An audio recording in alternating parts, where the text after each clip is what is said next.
So I'm here with, I'm sorry, your name again? Benjamin. Benjamin from Rokh Games. And what is the game that you're showing off today? So we're very happy to show Rokh. So Rokh is a survival experience on Mars. It's a multiplayer sandbox game, and you're basically going to be dropped on the planet and cooperate with people to manage and find smart ways to survive all the threats that the planet can generate for you. But it's a multiplayer sandbox game, so it's very open, so you can cooperate, but you can also fight against other players. So it's basically a very open experience where you're really free to do whatever you want. And we're in the Kickstarter booth right now, so you're going to be going on Kickstarter and... Yeah. It's very important for us. So we all come from AAA development, and we've been working on a project in which we used to be involved for like 3, 4, 5 years sometimes, and not get any feedback from community. We this time have a completely different mindset. So we started a couple of months ago. Basically, it was less than 6 months ago, and we're now really happy to use Kickstarter because of course, it's going to give us some support, but it's also giving us some feedback on the game. Then we're going to be an early access game in September on Steam. So all this is to stay and remain very connected to the community, very close to the community. Got a lot of feedback, got a lot of comments and quality information for us to deliver the best experience. And you're not on Kickstarter yet. You're going to be on Kickstarter. So our Kickstarter starts in. I think it's on the 10th exactly. I never remember the exact date. So it's pretty soon. But we've kindly been invited by Kickstarter. They're very excited about the project. I think it's a very ambitious project still for an indie team. But again, we're experienced developers, so we're happy to undertake that task. And we'll be. Everyone will know about the Kickstarter campaign launch because we will make our best to generate a blast with it. And then I saw a little bit of the gameplay earlier. So this is kind of like a first-person adventure game kind of thing. Yeah. So you're playing on a server with other players in first-person view. Of course, you have weapons, so it's in a way a first-person shooter, but it's much more about surviving.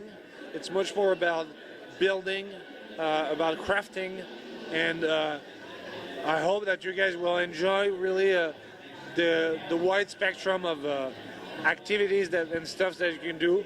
The main purpose being survival, and that's all.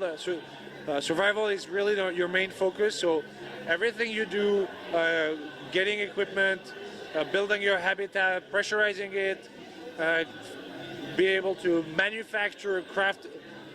Oxygen, all of this is on it to serve one purpose: survive. And would you be showing us a little bit of the gameplay as well? Sure. Great. All of these pictures from Mars rover, so how accurate is it? It is. Actually, we based all this landscape on real nature data.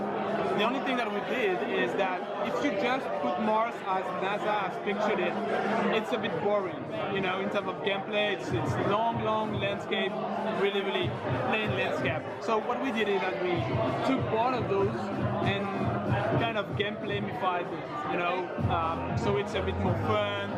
You have big jumps, you have craters, all that kind of stuff. So it's based on real nature data. It's not the Mars, but it's all Mars. So how much research did you have to do for this? Well, quite a lot. Quite a lot, actually. It's been 6 or 7 months purely research, just writing down paper stuff, creating pictures, looking how accurate we can be without being too boring or too scientifically accurate. So it's not a game anymore. It's a science simulation. But from now we have everything designed, everything is on paper, and now we need to actually put it in the game.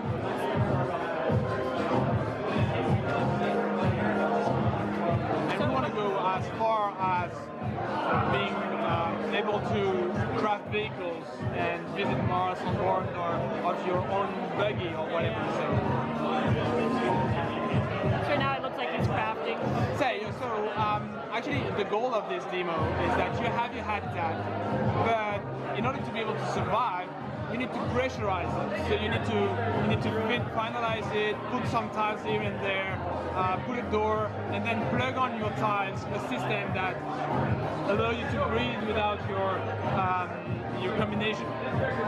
So that's what is doing is building up, finalizing his habitat, and then you're gonna have to plug a pump, a generator, and this is what makes Rokh a bit different of all the other existing survival games out there, is that not only the habitat part is as any other place to restore yourself, but it's a really living system, because you will have to manage the way you plug your devices. You know, you have to manage the way you plug your pipes, your wires, everything that is needed. It's not just you know, putting a rock out there and boom, you have a bench or you have a bed. No, you really have to craft everything down. Where do you find these materials?